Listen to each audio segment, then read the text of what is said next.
And I think this applies to everyone. And I think the wake up call for white collar workers in this AI age of work is that, there was some task that you felt like, hey, I'm highly specialized, I'm highly technical, this kind of secures me, and it really doesn't.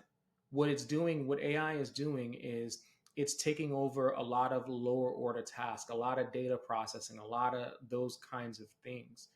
And what companies are looking for now going forward is what I call the AI advantaged professional, the super worker, the person that knows how to partner with these tools to do more human things and make decisions. And we said this earlier in our pre-chat. The whole point that I made is that like AI will not replace you, but the people that know how to leverage it will. And the other thing I would leave for anyone, like even when you look at engineers and you look at that tech space as an example, like yeah, it's hard. It's a harder point of entry now because now you have bots and agents that can do entry level like tech task. But now if you're someone graduating out of college, you got to think of more about not so much what degree I have, but how can I demonstrate my skills. We're in this very unique time where you can create your own platform. Instead of resumes, it's more about your portfolio. And there's so many different ways that you can evidence your ability to do work and your ability to help drive innovations. And I think that's the way to go. And the last thing I'll say on this point is I implore people to stop thinking about skills as hard and soft, or as technical and non-technical. And I say start to think about skills as whether or not they're durable or perishable. And that's a really, really important distinction for where we are in this age right now. And the easiest analogy is think of durable skills like a toolbox.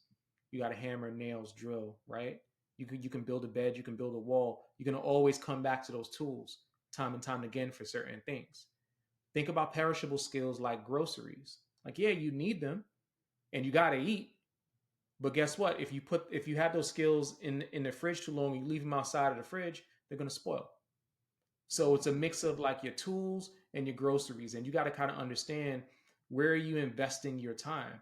So ideally, the better you get at looking at what skills are rare, valuable, and durable, and how they fit in your stack as you audit yourself for whatever it is you do now and what you want to do next, then that's where I would double down, because that kind of keeps you future proof and future ready. One of the more important ones, if I could just pick one, I'll say two, because it ties to it, is adaptability.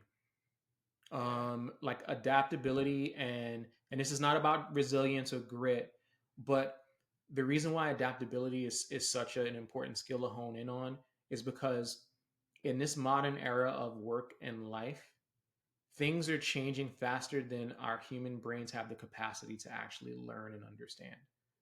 So when you think about prior eras and prior revolutions like the industrial era, the Renaissance, you know, humans had centuries and decades to normalize certain things. We're now in an era where AI is moving so fast that as humans, we really can't handle it.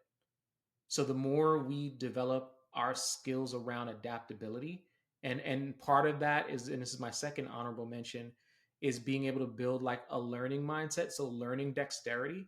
So it's not about the ability to know it all. It's about how fast can you adapt and how fast can you pick up a new thing before it becomes obsolete. Those are going to be two like critical differentiating skills. And if we double down on like how to build that muscle for ourselves, we'll be good. When you audit yourself and you think about like what's durable versus perishable, like it locks into that, because it's like every things are gonna sound good, but you got to reflect on yourself and say, hey, like NFT is a perfect example of what I would call a perishable kind of opportunity, because it was valuable and people were interested, but it didn't really last a long time. Like these things, like it kind of just came in and came out. So you got to really start to take a step back and think about like, even if you look at your prior history and even if you look at like your experiences, and I work people through this, you start to audit things and you see patterns.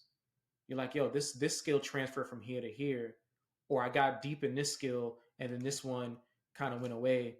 And then I'll add honorable mention to the point of like um, unlearning is also another important skill. So I said one, but I gave you three. It's adaptability, it's dexterity and how you learn and having a learning mindset, but it's also unlearning because you got to let some stuff go because sometimes it holds you back.